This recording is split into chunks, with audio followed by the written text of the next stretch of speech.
नंदी को शिव का वाहन कहा जाता है, लेकिन क्या आप जानते हैं कि वो केवल एक बैल नहीं, बल्कि भगवान शिव के परम भक्त, शिष्य और उनके द्वारपाल भी है।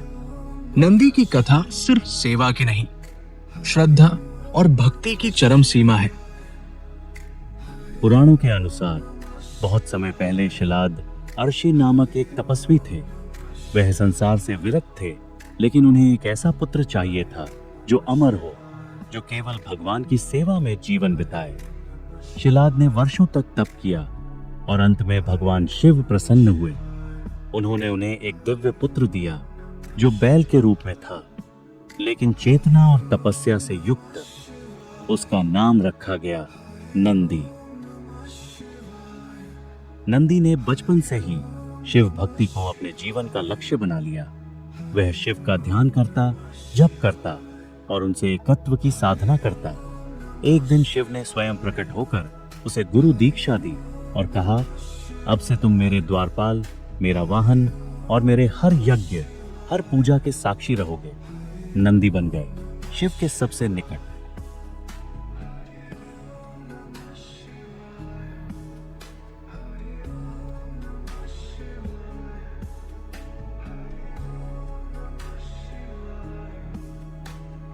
जब शिव ध्यान में होते, तब देवता या भक्त कोई निवेदन लेकर आते तो नंदी ही उसे शिव तक पहुंचाते।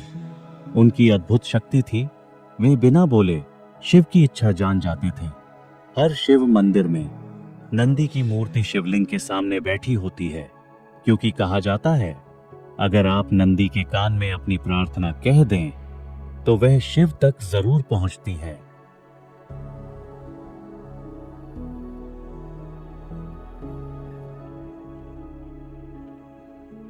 एक कथा के अनुसार रावण एक बार कैलाश पर्वत पर गया और नंदी से अभिमान में कह बैठा, शिव को कहो रावण आया है।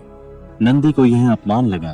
उन्होंने कहा, तुमने मुझे पशु कहा, याद रखना एक दिन बंदर ही तुम्हारा विनाश करेंगे।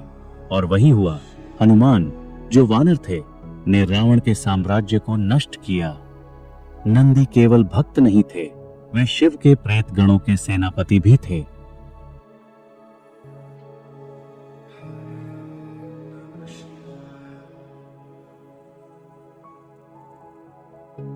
नंदी का स्थिर बैठा हुआ स्वरूप कोई साधारण आकृति नहीं है। वह हमें सिखाता है, शांत रहो तभी तुम भगवान की आवाज सुन पाओगे। स्थिर रहो तभी अंदर भक्ति जगेगी, और विश्वास रखो तभी भगवान तुम्हारे करीब आएंगे। नंदी की आंखें बंद हैं, लेकिन आस्था खुली हुई है। वो शिव के चरणों में है, लेकिन मन ब्रह्मांड में विलीन।